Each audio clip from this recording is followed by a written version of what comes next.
On the morning of January 13th, 1928, New Yorkers saw something truly shocking on the newsstands.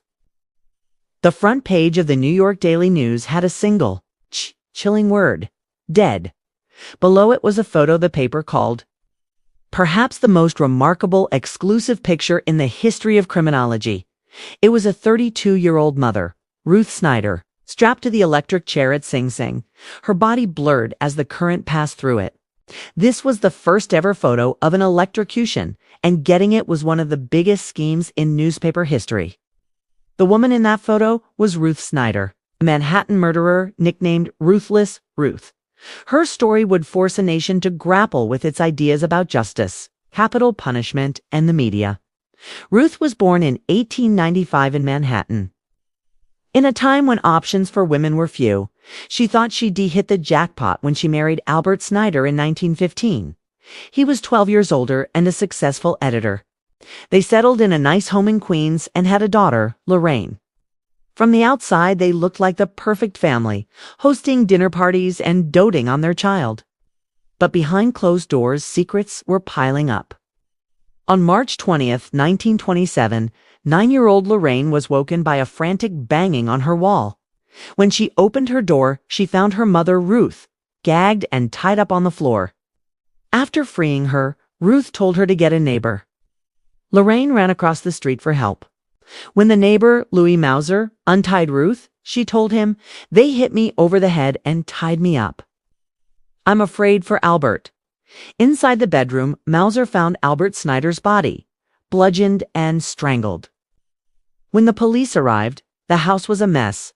Cushions were thrown everywhere. Drawers were emptied.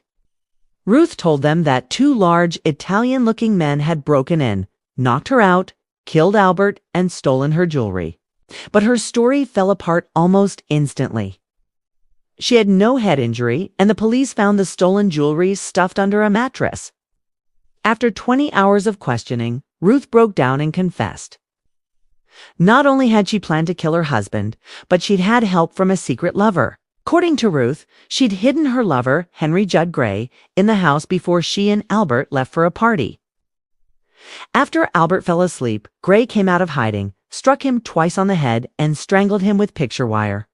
Gray then ransacked the house and tied Ruth up before leaving. While Ruth admitted guilt, she put the blame for the actual murder on Gray. So who was this mystery man? Like Ruth, Judd was married with a child. They met in 1925 and began an intense affair. Judd was a traveling corset salesman, which gave him plenty of chances to see her. Though they claimed to be madly in love, it didn't take long for them to turn on each other. Judd told police the murder was all Ruth's idea. Ruth, in turn, insisted Judd was the mastermind. She changed her story again, saying Judd had let himself in that night. She claimed she begged him not to kill Albert, but he insisted. He brought a window sash, weight, chloroform, and picture wire. He chloroformed Albert, then forced Ruth to hit her husband once with the weight. He then clubbed Albert 2 more times and used the wire to finish the job. Judd's version was different. He said Ruth was the one who wielded the murder weapon. She had seduced him into buying the chloroform while she supplied the sash. Wait. He claimed he was so terrified that he only managed a glancing blow, and it was Ruth who smashed Albert over the head until he collapsed. He admitted to helping use the picture wire, but said he was in such a daze he barely remembered it. The dramatic tale of a love triangle and murder dominated the papers for nearly a year. Over 180 reporters covered the case, and the details grew more salacious every day. Ruth and Judd had been booking a room at the Waldorf Astoria under the name Mr. and Mrs. Gray for 2 years. They had planned to run away together but needed money. So they took out a $45,000 life insurance policy on Albert, with a double indemnity clause that would pay out $90,000 if his death was accidental. The press painted Ruth as a synthetic blonde murderess and a vampire wife. Judd, on the other hand, was described as a weak-chinned little fellow who wouldn't hurt a rabbit. This suited Judd's defense team perfectly. His lawyer argued he was a good man lured into crime by an evil woman, a human serpent in the guise of a woman. He claimed Judd was dominated, commanded and driven by Ruth. Ruth's defense tried to portray her as a devoted mother and housewife. While they never directly argued that Albert was abusive, evidence showed he drank heavily, had beaten both Ruth and Lorraine, and had recently bought a gun and threatened to blow her brains out. Even Judd testified that Ruth complained about how Albert treated their daughter. In 1927, there was no legal concept of domestic abuse, and arguing it would have just made Ruth look like an undisciplined wife. Today, we can see this abuse might have been a motive, though it doesn't justify murder. Ruth's jury was made up entirely of men. She requested a true jury of her peers, saying, "I believe that women would understand this case better than men." Her request was denied. On May 13, 1927, both Ruth Snyder and Judd Gray were found guilty of murder and sentenced to death. The case was a tabloid sensation. Gray gave frequent interviews trying to win public sympathy. He told the Daily News that Ruth would place her face an inch from mine and look deeply into my eyes until I was hers completely. Thousands swarmed the courthouse daily. The public's interest was fueled by a fierce press war.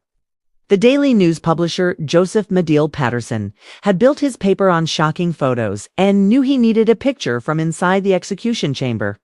But New York had banned cameras from executions. So the Daily News hired Tom Howard, a photographer from a sister paper in Chicago.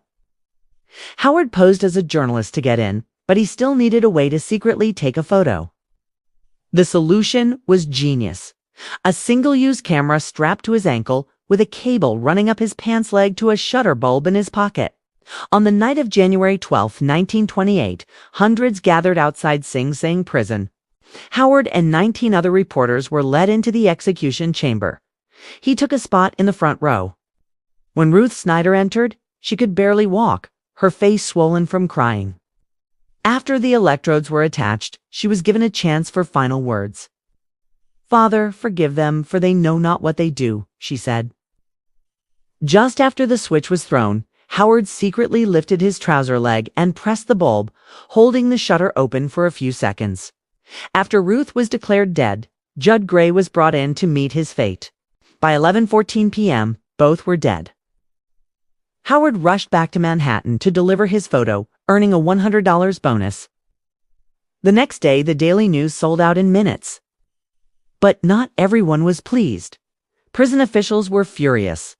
Even Howard himself later said this was a grisly business. The Daily News defended itself, arguing the photo showed the reality of capital punishment. For the first time, the public saw the electric chair in action, used not on a hardened mobster, but on a woman in a skirt and stockings. It would be another 35 years before New York stopped executions. But the photo of Ruth Snyder was never forgotten. Her daughter Lorraine was raised by Ruth's mother. From death row, Ruth wrote her a letter asking it be given to her when she was old enough to understand. Ruth Snyder's story is a grim reminder of how desperation can lead to terrible acts. Her crime shocked the nation, but it was that haunting photograph that cemented her place in history. That single, secret image changed how the public viewed crime and punishment, leaving a legacy that still resonates today. Thanks for watching. Take care, and I'll see you next time with another story to make you say, "Well, I never."